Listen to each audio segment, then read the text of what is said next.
You know, today's video is something I can't believe I haven't done yet. It's something you've seen a million times before.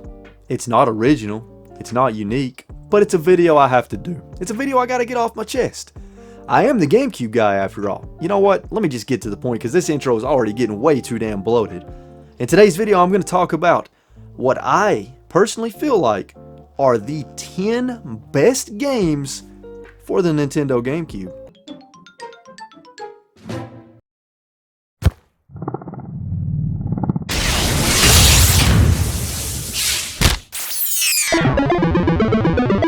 What's up everybody? Somewhere hidden in this video is my Corgi Link, and if you can find him, I want you to leave a comment down below with the timestamp and his exact location. Good luck. On to the video. Alright, so before I get into the list, just a real quick disclaimer. People, please, keep in mind that I'm not saying that it's a fact that these are the 10 best GameCube games ever made. These are simply the 10 games that me personally, in my opinion, I feel like they're the 10 best GameCube games. If you don't agree with this list, that is perfectly fine. If your game is not on this list, that's perfectly fine. This is just my list. Now with that disclaimer out of the way, let's get into the first game on the list.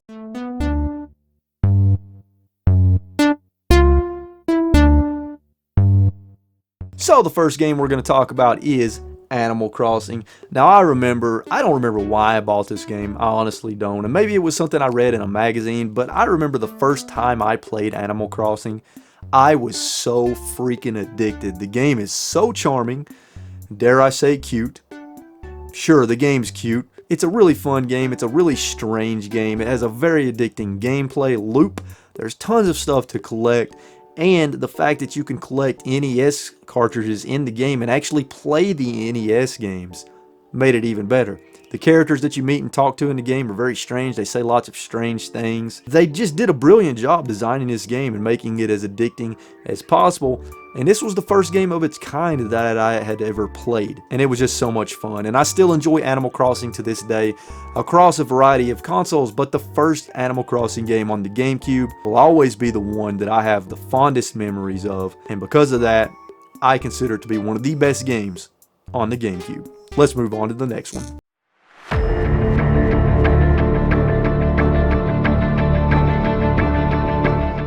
Next up, Fire Emblem Path of Radiance. Now this is one of the rarest and most expensive games on the GameCube, and I actually played and beat it relatively recently and did an episode of GameCube Gallery on it, which I'll leave a link to in the description down below. And this is one of the most incredible GameCubes I've ever played. The story is fantastic. There's so many amazing and memorable characters. The dialogue is fantastic, but most of all, the strategy RPG battle system is fantastic. There's a lot of depth to it. It has sort of a paper, scissors, rock mechanic to it as far as weaknesses and strengths. And it's very intense. The battles are long. They're difficult. You have to really plan every move carefully because in this game, if a character dies, in most cases, they're dead forever. So you might get attached to a character and then they die on the battlefield and there's no take backsies. It's done. It's a done deal. I was just blown away by this game. I played it and beat it. I'll probably play it and beat it again one day.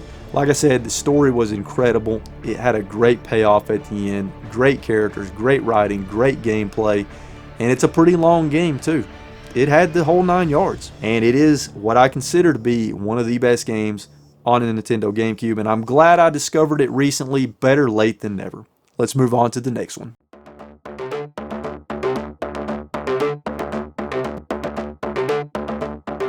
Next up is Metroid Prime. Now, prior to Metroid Prime's release, I had always been a fan of the Metroid series. I played and beat all of them up until this game.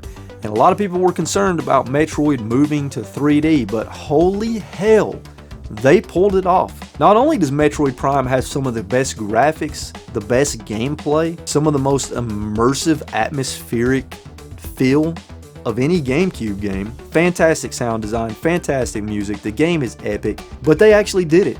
They managed to turn the 2D Metroid formula into a 3D game, and it felt like you were playing a 2D Metroid game, but in 3D. The game is fantastic. It's hard. There's a large world to explore, tons of secrets to find, tons of enemies to kill, tons of bosses to fight. It is a fantastic game, and it blew me away when I played it. Now, the only reason Metroid Prime 2 is not on this list is because I wanted to leave room for other awesome GameCube games. But if this list went to 11, Metroid Prime 2 would be on it as well. And I haven't played Metroid Prime in a long time, so I'm probably going to play it again relatively soon. And I can't wait for, hopefully, the Metroid Prime trilogy to be re-released on the Switch in HD prior to Metroid Prime 4 coming out. But Metroid Prime is a groundbreaking game. It's an incredible game. It's a masterpiece. And it's one of the best GameCube games in my opinion. Let's move on to the next game.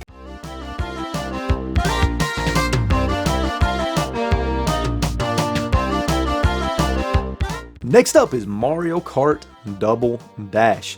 Not only is this one of my favorite racing games of all time, it is probably my favorite Mario Kart game of all time, and it's the most unique Mario Kart game of all time because you have two characters, two racers in every kart, and you can swap between them. So what this allowed you to do is it created a mechanic where you could have one character store one item and one character store the other item, and then you could swap between them to choose which item you want to use, and that created a whole new level of strategy to the game.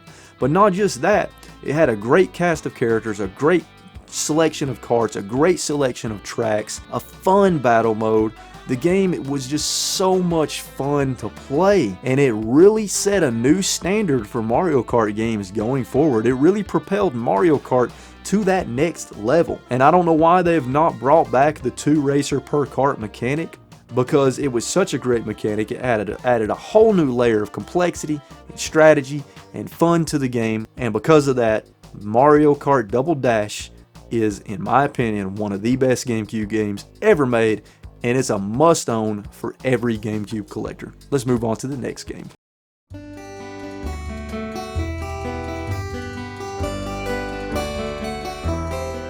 Next up, one of my favorite games of all time, one of my favorite RPGs of all time, Paper Mario and the Thousand Year Door.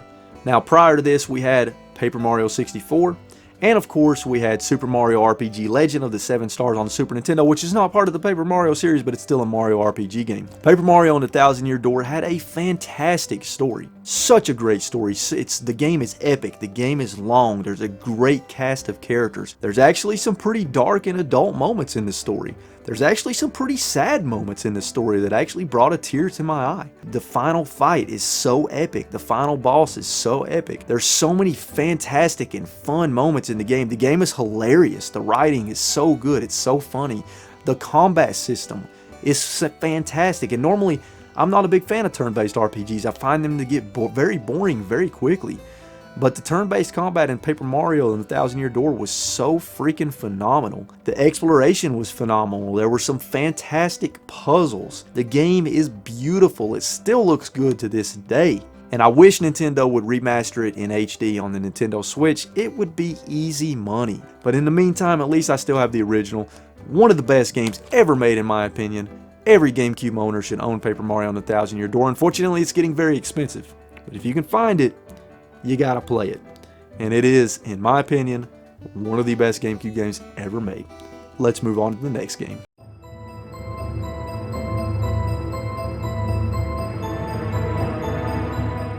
Next up, Resident Evil 4. Resident Evil 4 debuted on the GameCube as a GameCube exclusive. Now, as you know now, it's on every console known to man, basically. It even came out on freaking mobile phones, smartphones. That's crazy. It's coming out on VR soon. That's awesome. Resident Evil 4 is one of my favorite games of all time, and it's also the first Resident Evil game that I ever played and beat to completion. And since then, I've probably beat this game 20 to 30 times. I played it and beat Resident Evil 4 so much that I was basically a walking player's guide. The game is so badass, so epic, very action-packed, but at the same time, it's very creepy, very scary, very intense. The combat was fantastic, so many guns, so many secrets to find, a great variety of enemies, epic boss fights, an epic ending. It is, in my opinion, one of the greatest games ever made. It's one of my favorite games of all time, and I consider it to be one of the best GameCube games of all time, and absolutely the best Resident Evil game ever made, in my opinion. Resident Evil 4 is a must-own, and the great thing about it is it's still cheap and easy to find on the GameCube. I would kiss it on camera, but that might freak some of you out. so I'm going to do it off camera after this video. Let's move on to the next game.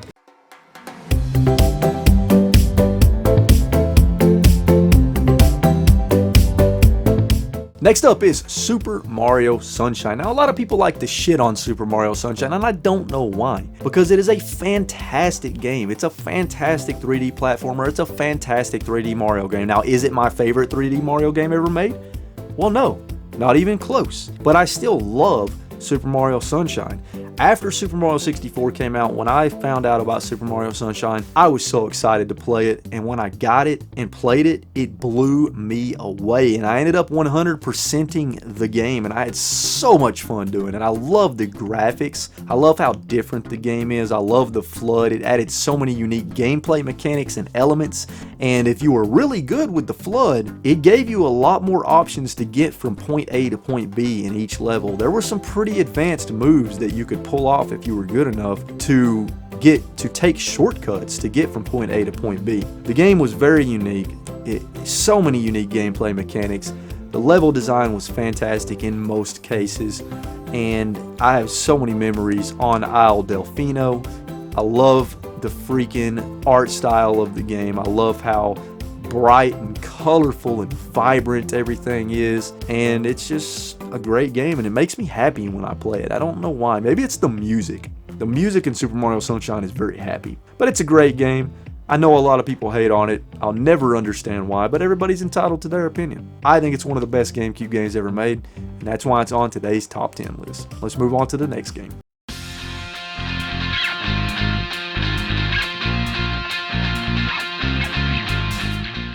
Next up, Super Smash Bros. Melee. Now, I've never been much of a fighting game person. There's a few fighting games that I got really deep into. And also, I didn't really get into Super Smash Bros. On the Nintendo 64. I didn't really get into the series until Super Smash Bros. Melee came out. And let me tell you something. I don't think I've ever been as addicted to a game as I was in Super Smash Bros. Melee. I literally tried to unlock every secret in the game. I was playing and beating every mode with every character. The freaking target attack mode, the home run derby mode, you know, the adventure mode, the regular mode, the arcade mode, unlocking all the trophies. I was going for the whole 9 yards. I probably put 300 hours into this game, and I was pretty damn good at it back in the day. I was able to fairly easily beat the computer at the max difficulty. I was very, very good at Super Smash Bros. Melee, and I have so many memories playing it with friends. You know, that was really the funnest part, is playing it with friends, because it's such a chaotic fighting game with all the items and stuff. There's just so much chaos. But Super Smash Bros. Melee, has so much content to it. It's so much fun, and to this day I can pop it in and have a blast with it. And I think outside of the new Super Smash Bros. Game on the Switch, I think this is the best Smash Bros. Game ever made, and it's certainly one of the best GameCube games ever made. Let's move on to the next one.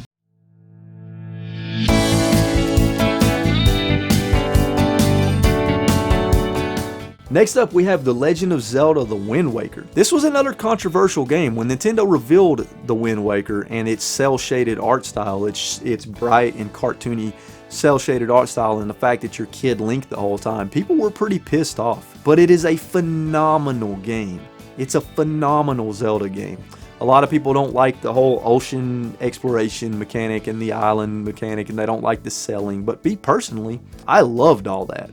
It was unique. It was different than any other Zelda game that had come before it. The game was epic. It had some fantastic dungeon design, fantastic exploration, and the graphics still hold up to this day. These graphics aged really well. They're very crisp and colorful and vibrant. Cel-shaded graphics age pretty good, and The Wind Waker was, I mean, really the best looking cel-shaded game ever made, in my opinion. It set a new standard. And the game is just epic from the start to the finish when you finally defeat Ganon. And I'm not going to spoil it, but the way Link defeats Ganon at the end of the game was pretty damn brutal. It's pretty brutal. I love seeing people's reaction to that particular scene for the first time. But it's a fantastic game. I don't understand why it gets some of the hate that it does. Is it my favorite Zelda game ever made? No. I mean, it's about in the middle of the list somewhere, I would say. But it is one of my favorite GameCube games ever made, and that's why it's on today's top 10 list. So let's move on to the last game on today's list.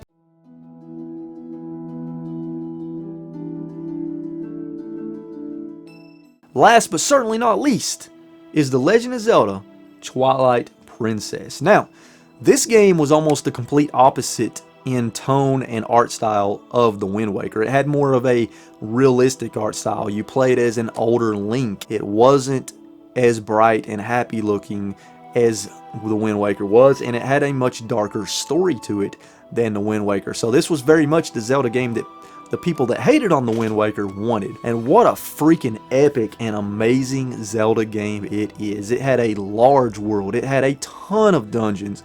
The dungeons were so well designed. The game was epic. It was fun. It had new gameplay mechanics we had never seen in a Zelda game before.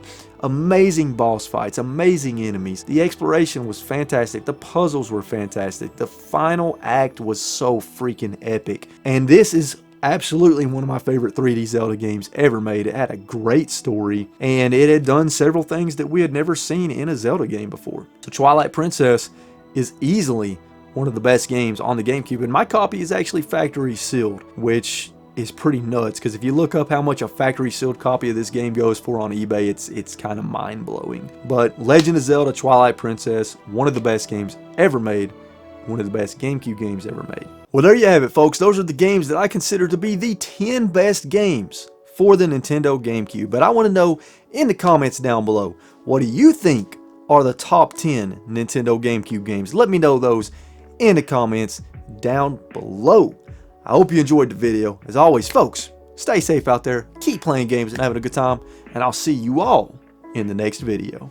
Later. If you made it to the end of this video, thank you so much. You're freaking awesome. And if you enjoyed it, hit that like button, share it with your friends and family. Check out all the social media links in the description down below. And if you want to see more Retro Wolf 88 videos, here's a couple more for you. Now, if you'll excuse me, I'm going to go play some more video games. Later.